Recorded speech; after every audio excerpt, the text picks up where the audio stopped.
Hello friends, कैसे हैं आप सब? बढ़िया। चलिए फ्रेंड्स, आज हम ऐसे समीकरणों के बारे में पढ़ने वाले हैं जिनमें समीकरण के जो मूल हैं तो उन मूलों में किन्हीं जैसे दो मूलों का आपने को जैसे योग दिया है, या फिर दो मूलों का गुणनफल अगर अपने को प्रश्न में दिया है, या फिर दो मूलों का अगर अपने को अंतर अगर प्रश्न में दिया है, तब ऐसी स्थिति में हम उस समीकरण को कैसे हल करेंगे, ये आज के इस वीडियो में हम सीखने वाले हैं। दोस्तों, काफी इंपॉर्टेंट ये वीडियो आज होने वाला है। दोस्तों, पिछला वीडियो जिसमें हमने देखा था कि जब हमारे पास कोई ऐसा इक्वेशन दिया हो, ऐसा समीकरण दिया हो जिसके रूट्स अर्थात जिसके मूल एपी में हो, या अगर मूल उसके जीपी में हो, एपी मतलब समांतर श्रेणी, ठीक है। और वैसे ही हमारे पास ऐसा भी समीकरण दिया होता था जिसमें मूल जो है वो गुणोत्तर श्रेणी में होते थे, अर्थात ज्योमेट्रिक प्रोग्रेशन में होते थे। तब हम ऐसी स्थिति में उस समीकरण को कैसे सॉल्व करेंगे, ये सब पिछले वीडियो में हम सीख चुके हैं। तो उन वीडियोस को आप जरूर देखिएगा दोस्तों। उन सभी वीडियोस के पिछले सारे वीडियोस के लिंक आपको इसी वीडियो के डिस्क्रिप्शन बॉक्स में लेक्चर क्रमांक वाइज मिल जाएंगे। लाइन से आप सारे वीडियोस देखते जाइए, आपके पूरे कंसेप्ट क्लियर होने लगेंगे। सारे के सारे कंसेप्ट आपको क्लियर हो जाएंगे दोस्तों।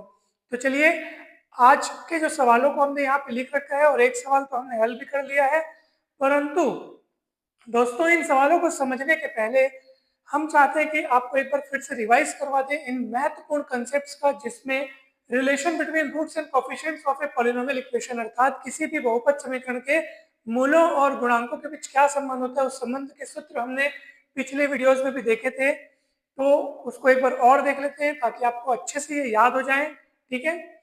चलिए फटाफट हम लोग देख लेते हैं क्वाड्रेटिक इक्वेशन अर्थात वर्ग समीकरण।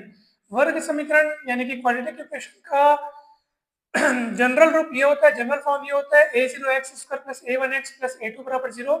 क्वाड्रेटिक इक्वेशन है इसलिए ये दो रूट रखेगा। मान लो इसके दो रूट अल्फा और बीटा है, दोनों रूट्स का सम होगा -a1/a0, अर्थात दूसरा बटे पहला, दूसरा कोफिशिएंट बटे पहला कोफिशिएंट माइनस चिन्ह के साथ। वैसे ही दोनों मूलों का गुणनफल अगर अपन लेते हैं तो ये होगा तीसरा बटे पहला, तीसरा बटे पहला, ऐसा प्लस चिन्ह के साथ, ठीक है। अगर अपन बात करें क्यूबिक इक्वेशन की अर्थात त्रिघात समीकरण की, तो उसका जनरल रूप यानी जनरल फॉर्म ये होता है a0x³ plus a1x² plus a2x plus a3 बराबर 0। क्यूबिक इक्वेशन है इसलिए तीन रूट्स रखेगा, अल्फा बीटा गामा। अब फॉर्मूला कैसे बनेंगे? अल्फा बीटा गामा में से अगर आप सिंगल सिंगल लेते हो, यानी कि single single alpha plus beta plus gamma, तो अगर इनमें से एक एक को एक बार में एक एक को लेते हो सिंगल सिंगल सिंगल, तो तीनों का योग क्या होगा? दूसरा बटे पहला माइनस चिन्ह के साथ।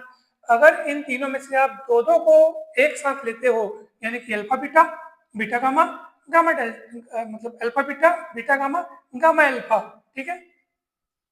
Alpha beta plus beta gamma plus gamma alpha, अगर आप ऐसे लेते हो तो ये योग होगा तीसरा बटे पहला, अर्थात a2/a0 प्लस चिन्ह में, ठीक है। यानी चिन्ह यहाँ पे प्लस रहेगा। वैसे ही अगर आप तीनों रूट्स को एक साथ लेते हो तो alpha into beta into gamma, तब ये होगा चौथा बटे पहला माइनस चिन्ह के साथ। तो चिन्हों का बिल्कुल भी आपको कंफ्यूजन नहीं रखना है। पहले माइनस, ये देखो यहाँ पे माइनस, फिर प्लस, फिर माइनस, तो माइनस प्लस माइनस ऐसे चलते जाएगा। जैसे आप देखो बाई क्वाड्रेटिक इक्वेशन में यानी कि चतुर्घात समीकरण में, जिसका जनरल फॉर्म ये होगा a0x की घात 4 प्लस a1x की घात 3 प्लस a2x का घात 2 प्लस a3x प्लस a4 बराबर 0। बाई क्वाड्रेटिक इक्वेशन है, ठीक है। बाई क्वाड्रेटिक इक्वेशन अर्थात चतुर्घात समीकरण है। तो चतुर्घात समीकरण के चार मूल होंगे, चार रूट्स होंगे, अल्फा बीटा गामा डेल्टा। चारों रूट्स को अगर आप सिंगल सिंगल लेते हो तो चारों का सम यानी चारों का योग alpha plus beta plus gamma plus delta, ये होगा दूसरा बटे पहला। मतलब आपको बिल्कुल इतना सरल तरीके से याद रखना है कि जब अपन सिंगल सिंगल लेते हैं तो दूसरा बटे पहला, चाहे इसमें वही बात देख लो, चाहे इसमें देख लो, चाहे इसमें देख लो। और साथ ही साथ एक और चीज क्या है कि माइनस में होता है ये माइनस माइनस माइनस। अब देख लो, जब रूट्स को अपन सिंगल सिंगल लेते हैं तो दूसरा बटे पहला, जब रूट्स में से आप दो दो की जोड़ी बना करके आप लिखते जाते हो और फिर इनका योग ज्ञात करते हो, ठीक है। रूट्स का दो दो की जोड़ी के रूप में यानी कि दो दो का पेयर एक साथ ले रहे हैं, alpha beta alpha gamma alpha delta beta gamma beta delta alpha delta, मतलब सॉरी गामा डेल्टा, लास्ट वाला गामा डेल्टा या डेल्टा गामा लिखा है, ठीक है। तो ऐसी स्थिति में अगर आप दो दो का पेयर बना के यानी कि दो दो के गुणनफल के रूप में ले करके फिर इनका जब आप योग ज्ञात करते हो तो ये होता है तीसरा बटे पहला, अर्थात a2/a0 प्लस चिन्ह के साथ। अगर आप इन चार रूट्स में से तीन तीन रूट एक साथ लेते हो, alpha beta gamma alpha beta delta alpha gamma delta beta gamma delta, ये देखो यहाँ पे लिखा हुआ है सब, तो 3-3 रूट्स अगर अपन एक साथ लेते हैं, ठीक है, 3-3 रूट साथ में अगर लेकर के फिर इनका अगर अपन योग ज्ञात करते हैं तो ये होता है आपका चौथा बटे पहला, ठीक है, चौथा बटे पहला मतलब चौथा कोफिशिएंट, ठीक है, यानी x का कोफिशिएंट, ठीक है, और बटे पहला, पहला मतलब यहाँ पे a0, वो भी किसके साथ, माइनस चिन्ह के साथ, ठीक है। और फिर लास्ट में जब आप चारों रूट्स को एक साथ लेते हो अल्फा बीटा गामा डेल्टा, तो ये लास्ट वाला बटे पहला वाला अर्थात पांचवा कोफिशिएंट बटे पहला कोफिशिएंट यानी कि a4 बटे a0, ठीक है दोस्तों। तो इस तरह से आपको फॉर्मूला याद रखना है और बिल्कुल देखो चिन्ह का बिल्कुल कंफ्यूजन नहीं रखना है, minus plus minus plus minus plus minus plus वाला ये यहाँ पे अल्टरनेट चलता रहेगा, ठीक है। तो मुझे पूरी उम्मीद है कि आपको ये फॉर्मूले बहुत अच्छे से समझ में आ गए होंगे, याद रखने में बहुत आसान, और इन्हीं फॉर्मूलों को हमने पिछले वीडियोस में भी बहुत अच्छे से समझा हुआ है दोस्तों। अगर आपने वो वीडियोस नहीं देखे हैं तो जरूर जाइएगा उन वीडियोस को देखिएगा, बहुत बेहतरीन तरीके से वहाँ पे कंसेप्ट के साथ साथ सवालों को भी बहुत अच्छे से समझाया गया दोस्तों। तो चलिए अब हम इन तीनों सवाल को हल करेंगे। ये तीनों सवाल किस टाइप के हैं, जिनमें आपको समीकरण के जो मूल होते हैं, तो दो मूलों का आपको योग दिया होगा किसी सवाल में, किसी सवाल में आपको दो मूलों का अंतर दिया है, किसी सवाल में आपको दो मूलों का गुणनफल अगर दिया हो, तब ऐसी स्थिति में हम उस समीकरण को कैसे सॉल्व करेंगे, ये आज के इस वीडियो में हम सीखने वाले दोस्तों। तो चलिए पहला सवाल आप देखिए, समीकरण यहाँ पे क्या दिया है, x cube minus 3x square minus 16x plus 48 बराबर 0 के मूलों को मतलब रूट्स, ठीक है, रूट्स अपने को पता करने हैं, रूट्स ज्ञात करने हैं, जबकि दो रूट्स का योग कितना है, 0 है, दो मूलों का योग क्या है, 0 है। तो चलिए दोस्तों फटाफट अपन इसको लिखते हैं। तो गिवन इक्वेशन इज यानी कि दिया हुआ समीकरण है ये, ठीक है, एफ एक्स बराबर इतना इज इक्वल्स टू 0, ठीक है।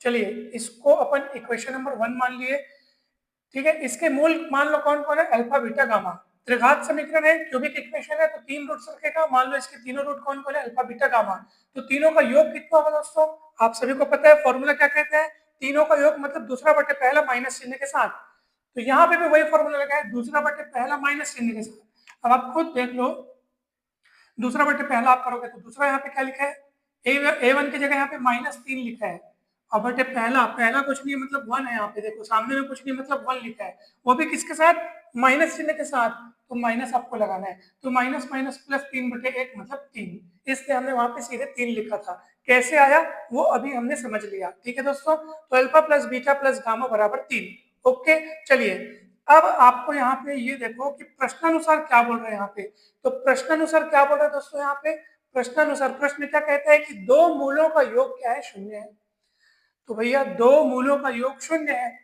तो अल्फा बीटा गामा तीनों मूल में से कोई भी दो मूल का योग आप 0 लेकर आगे बढ़ो। तो मान लीजिए बीटा और गामा ऐसे दो मूल हैं, दो मूल ऐसे हैं कि इनका योग 0 है, ठीक है। तो बीटा और गामा अपन ले लिए, उनका योग 0 ले लिए, हम ऐसा नहीं कह रहे, ऐसा प्रश्न कह रहा है, प्रश्न बोल रहा है कि दो मूल का योग 0 है, ठीक है। तो आप इनमें से किन्हीं भी दो मूलों का योग 0 लेकर आगे बढ़ सकते हो। तो हमने बीटा और गामा ले लिया, योग ले लिया, 0 ले लिया, अब beta plus gamma is equals to 0, आप इस समीकरण नंबर 2 जिसको अपन ने यहाँ पे नाम दिया है उसमें आप रख दो। तो खुद आप सोचो कि अगर बीटा प्लस गामा की जगह अगर मैं 0 रखूंगा तो मेरे पास यहाँ पे सिर्फ अल्फा बचेगा और उधर बराबर 3, तो अल्फा बराबर 3, अल्फा बराबर 3 मतलब कि आपने इस इक्वेशन का एक रूट पता कर लिया, एक मूल हमको पता चल चुका है दोस्तों। अब बाकी बचे हुए दो मूलों को ज्ञात करना कितना आसान है, देखो यहाँ पे अपन ने लिखा हुआ है अतः समीकरण एफ एक्स बराबर 0 का एक मूल अपने को 3 मिल चुका है, इसलिए अगर x देखो 3 अगर आपको एक मूल मिला है ना, तो x माइनस 3 अवश्य एफ एक्स का क्या होगा, फैक्टर होगा दोस्तों। देखो x इज इक्वल टू 3 क्या है, एक मूल है, 3 को पलटाओगे तो क्या मिलेगा, x माइनस 3, 3 को इधर पलटाओगे तो x माइनस 3 अवश्य एफ एक्स का एक फैक्टर है, ठीक है। क्योंकि देखो आप बोलोगे सर 3 को पलटाएंगे तो ये x माइनस 3 बराबर क्या हो जाएगा, 0 हो जाएगा, ठीक है। अवश्य ही x माइनस 3 इसका गुणनखंड है, तभी तो ये x माइनस 3 होगा एक गुणनखंड, ये दूसरा गुणनखंड कुछ कुछ कुछ कुछ होगा जिसको अपन ज्ञात किया आगे चल करके। और इसका मतलब ये है कि अगर मैं इस एफ एक्स की बात करूं, इस पॉलिनोमियल एफ एक्स की बात करूं, तो उसके दोनों गुणनखंड, एक गुणनखंड ये, एक गुणनखंड ये, और दोनों को जब आप 0 के बराबर मतलब दोनों के गुणे को जब आप 0 के बराबर रखेंगे, देखो इस पूरे को 0 के बराबर रखना मतलब इन गुणनखंडों के गुणनखंड को 0, गुणनखंडों के गुणे को 0 के बराबर रखना, ऐसा होगा। और जब आप अलग अलग जीरो के बराबर रखेंगे, जब इसको जीरो के बराबर रखेंगे तो आपको यही तो मिलेगा x माइनस थ्री बराबर जीरो, और उसे पलटाएंगे तो x बराबर थ्री मिलेगा। रूट्स तो एक रूट अपने को x बराबर थ्री यहाँ पे पता चल चुका है, इसलिए हम कह रहे हैं कि अवश्य ही x माइनस थ्री जो है उसका यानी कि उस पॉलिनोमियल f(x) का अवश्य ही एक क्या होगा, गुणनखंड होगा दोस्तों। और जब गुणनखंड है तो वो उसको पूरा पूरा डिवाइड करेगा, किसको, f(x) को। कौन, x माइनस थ्री, ये ऐसा। ठीक है दोस्तों, x माइनस थ्री इस f(x) को पूरा पूरा क्या करेगा, डिवाइड करेगा। तो हम लोग डिवाइड कर रहे हैं कौन से मेथड से, सांश्लेषिक विभाजन विधि से, अर्थात सिंथेटिक डिवीजन मेथड से हम इसको डिवाइड कर रहे हैं, किसको, f(x) को, किससे, x माइनस थ्री से। उसके लिए हमको क्या करना पड़ता है, जो इसका रूट है दोस्तों, एक रूट जो हमको पता चल चुका है उसको इस पर लिखो, ठीक है। और जो इक्वेशन है दोस्तों, उसके कोफिशिएंट्स को अपन किस तरीके से देखो, यहाँ 1 माइनस तीन माइनस 16 48, यहाँ लिख दो 1 माइनस तीन माइनस 16 48, ठीक है। और यहाँ लिखना है 3, क्यों, क्योंकि हम f(x) को किससे डिवाइड कर रहे हैं, x माइनस तीन से डिवाइड कर रहे हैं, ठीक है। या यूं कहिए कि f(x) बराबर 0 का एक मूल हमको क्या मिल चुका है, 3, तो इसी 3 को यहाँ पे लिखते हैं, ठीक। अब देखो कैसे सांश्लेषिक विभाजन किया जाता है। सबसे पहला वाला तो आप जस का तस यहाँ रख लो, सबसे पहला वाला जो लिखा उसको जस का तस यहाँ लिख लो, फिर इसको गुणा करो, 1 गुणित 3 3, फिर दोनों को जोड़ दो, तो जोड़ोगे तो माइनस तीन प्लस तीन जीरो, ठीक है। उसके बाद क्या करना है आपको, फिर इसको इससे गुणा करना है, तो 0 गुणित तीन जीरो, फिर दोनों को जोड़ो, माइनस 16 और जीरो माइनस 16, फिर दोनों को गुणा करो, माइनस 16 गुणित तीन माइनस 48, जोड़ने पर आ जाएगा 0। तो दूसरा फैक्टर जो होगा दोस्तों वो यहाँ से मिलेगा, ठीक है। कैसे, ऑब्वियस सी बात है, आपने त्रिघात वाले बहुपद को, ठीक है, त्रिघात यानी क्यूबिक पॉलिनोमियल को आपने जिससे डिवाइड किया x माइनस थ्री से, वो 1 पावर वाला पॉलिनोमियल है, 1 डिग्री वाला है। तो ऑब्वियस सी बात है जो बचा हुआ फैक्टर है वो आपका 3 माइनस एक, मतलब देखो 3 डिग्री वाले को आपने 1 डिग्री वाले से डिवाइड किया तो बचा वाला 2 डिग्री वाला होना चाहिए, तो 2 डिग्री वाला पॉलिनोमियल आपको यहाँ से मिलेगा। ये उसके कोफिशिएंट्स हैं, कैसे, ये देखो, ये 1 तो 1x स्क्वायर, फिर 0 तो 0x, फिर माइनस 16, यानी कि ये जो 1 0 माइनस 16 है ना, 1 0 माइनस 16 वो उसके कोफिशिएंट्स बनते हैं। और द्विघात पॉलिनोमियल मिलता है, यानी कि द्विघात अपने को जो गुणनखंड मिलेगा, द्विघात मतलब दो घात फिर एक घात फिर कांस्टेंट, तो 1 0 माइनस 16, इसमें 0x मतलब 0 हो जाएगा, तो बचेगा कौन, x स्क्वायर माइनस 16, ये देखो x स्क्वायर माइनस 16। और उसमें से जो पहला गुणनखंड जो अपने को मिला था, अगर उसको गुणा कर दें तो ये गुणनखंड और ये गुणनखंड दोनों को गुणा करेंगे तो f(x) तैयार हो जाएगा, और f(x) बराबर 0 अर्थात दिया हुआ समीकरण, तो f(x) बराबर 0 मतलब इतना बराबर 0। अब आप अलग अलग जीरो के बराबर रखोगे, x माइनस तीन को जीरो के बराबर रखोगे तो x बराबर 3, और x स्क्वायर माइनस 16 को अगर आप जीरो के बराबर रखोगे तो x स्क्वायर बराबर 16, वर्गमूल लोगे तो 16 का वर्गमूल प्लस माइनस 4, तो कुल मिला के 3 रूट्स अपने को मिल गए 3, और इधर से प्लस माइनस 4, जिसको अपन ने इस तरह से लिखा है 3 4 माइनस 4। तो ये तीनों रूट्स मिल गए, दिया हुआ समीकरण हल हो गया। कहीं पर भी कोई भी डाउट हो दोस्तों तो जरूर पूछ लीजिए, मुझे पूरी उम्मीद है कि आपको ये बहुत बढ़िया तरीके से समझ में आ गया होगा। एक रूट अगर पता चल जाए ना दोस्तों तो बहुत आसान हो जाता है हमारा काम, और यही चीज हम लोग यहाँ से और यहाँ से भी अपन देखेंगे। इसमें क्या बोला, दो मूलों का गुणनफल 12 है। चलिए अब अगला सवाल देखो दोस्तों, बहुत ही सिंपल है, बहुत ही सरल है, बिल्कुल वहां पे आपको घबराने की बात नहीं है दोस्तों, बहुत ईजी है।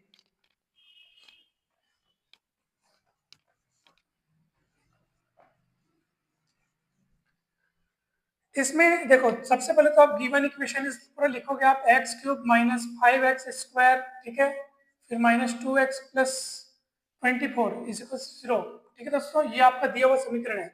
यहाँ पे पूरा प्रॉपरली आप लोग लिखिएगा दोस्तों, जब भी आप एग्जाम में बनाएं या घर पे आप जब भी प्रैक्टिस करें, तो वो हम जनरली नहीं लिखते हैं, पूरा फोकस सवाल बनाने पे रहता है, परंतु ये पूरी चीज हमको लिखना चाहिए, जैसे गिवन इक्वेशन इज, ठीक है, या हिंदी में आप लिख सकते हैं दिया हुआ समीकरण है, उसके बाद हमें क्या क्या दिया है, प्रश्न में दिया है कि इसके दो मूलों का योग इतना इतना है, हमें यह समीकरण सॉल्व करना है। फिर ये पूरा हर एक चीज आप पूरा थ्योरी वाइज पूरा कंप्लीट लिखेंगे ना तो सवाल बहुत अच्छा दिखता है, तो वो हम यहाँ इसलिए नहीं लिख पाते क्योंकि बहुत समय लग जाएगा दोस्तों, ठीक है। तो चलिए, क्यूबिक इक्वेशन है, ये तीन रूट्स रखेगा, मान लो इसके तीनों रूट कौन है, मान लो इसके तीनों रूट कौन है, अल्फा बीटा गामा, ठीक है, अल्फा बीटा गामा इसके तीनों रूट है। अब प्रश्न से क्या बोल रहे हैं, प्रश्न में क्या बोल रहे हैं, प्रश्न से दो मूलों का गुणनफल कितना है, दो मूलों का गुणनफल क्या है, 12 है, ठीक है। इनमें से कोई भी दो रूट्स आप ले लो, उनको उनका गुणनफल क्या कर लो, 12 ले लो। तो चलो मैं बीटा गामा ले लेता हूँ और उनका गुणनफल क्या लेता हूँ, 12, प्रश्न बोल रहा है 2 मूलों का गुणनफल 12 है। अब सुनो दोस्तों यहाँ पे, अब पिछले वाले सवाल में 2 मूलों का योग दिया था मेरे को, अब मेरे को 2 मूलों का गुणनफल दिया है यहाँ पे।